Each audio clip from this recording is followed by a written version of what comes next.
Good day, I'm Stephen McHugh, and this is your JIS News for Monday, February 11. Kingston Wharves Limited KWL and the Caribbean Maritime University CMU have partnered to advance research and development of Jamaica's port and logistics sector. Both entities exchanged documents on Wednesday to signal their collaboration through the establishment of a professorial chair at the CMU in logistics and port management. This will be headed by Professor Fritz Pinnock and Professor Ibrahim Ajaguna. In addition to research and development, both men will provide strategic and leadership support for the KWL during the period of engagement. The partnership will run until April 2021 and is open to being renewed.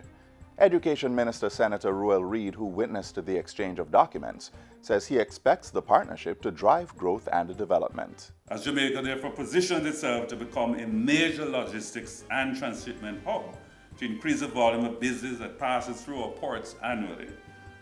This latest tripartite collaboration between the Kingston Wharves Limited, Caribbean Maritime University, and of course our ministry, Ministry of Education, Youth and Information, is a major step towards achieving this goal. Both CMU and KWL agree that the work to be done will inform how Jamaica builds out its logistics and port sector. As a country, and as a region, we must know more about new developments and emerging trends in order to compete effectively. Great things are happening here.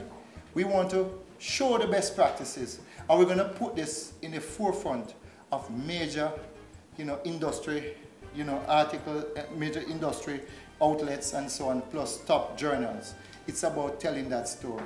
The Ministry of Health on Thursday received medications valued at $150,000 from the government of the Republic of India. These will be distributed through the National Health Fund, NHF, and its network of drug-serve pharmacies.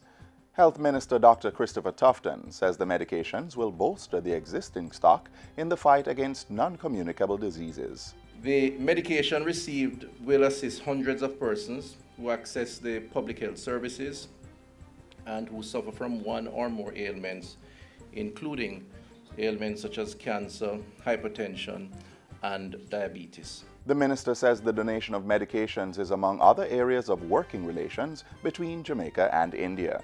Meanwhile, a memorandum of understanding is being finalized between Jamaica and India to partner in the area of health. The partnership will accommodate the exchange and training of medical doctors, nurses, and other health professionals. It will also facilitate the setting up of healthcare facilities and initiatives for the prevention and control of common non-communicable diseases, NCDs. Foreign Affairs and Foreign Trade Minister Senator Kamina Johnson-Smith says the MOU arose after discussions with India's Minister of Health and Family Welfare. This MOU will allow us to work more closely together to upgrade the quality and scope of human, material, and infrastructural resources in healthcare, medical education, training and research in our two countries.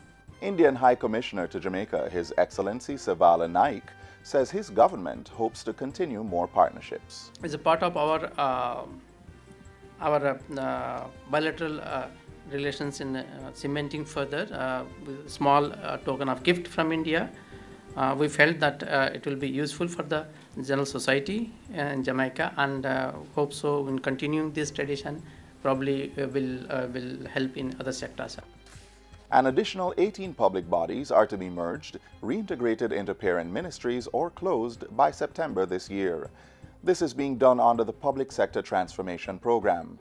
Among the entities that have been identified are the National Energy Solution Limited, NESOL, and Montego Bay Beach Limited, which will be closed. The Fair Trading Commission is to be merged with the Consumer Affairs Commission, while the function of the National Council on Education will be transferred to the Ministry of Education. Meanwhile, the Legal Aid Council is to be integrated into the Ministry of Justice.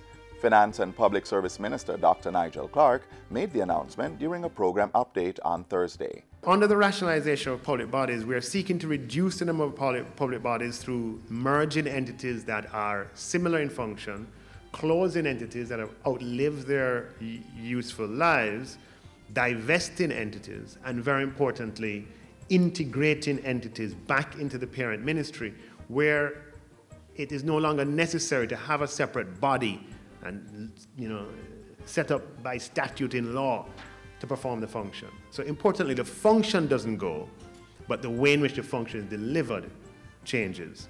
Minister Clark says currently there are 190 public entities, which poses a challenge for audits to be conducted on a timely basis. He says 20 public bodies have been acted on under the Public Sector Transformation Program since 2017. And finally, new applicants for public passenger licenses are now required to have an electronic fleet management system on their vehicles. This is a GPS tracker designed to enhance security in the public transportation system. Existing holders of public passenger licenses will have until April 1 of next year to get the GPS tracker. Transport and Mining Minister Robert Montague made an appeal to existing public passenger license holders. But what we are saying, the prices that they have offered, you get it now. The 1,000 per month, you get it now. If you wait later on, you're going to go up. Minister Montague was speaking at a Transport Stakeholders Conference on Thursday. And that's it for JIS News Today. I'm Stephen McHugh. Thanks for watching.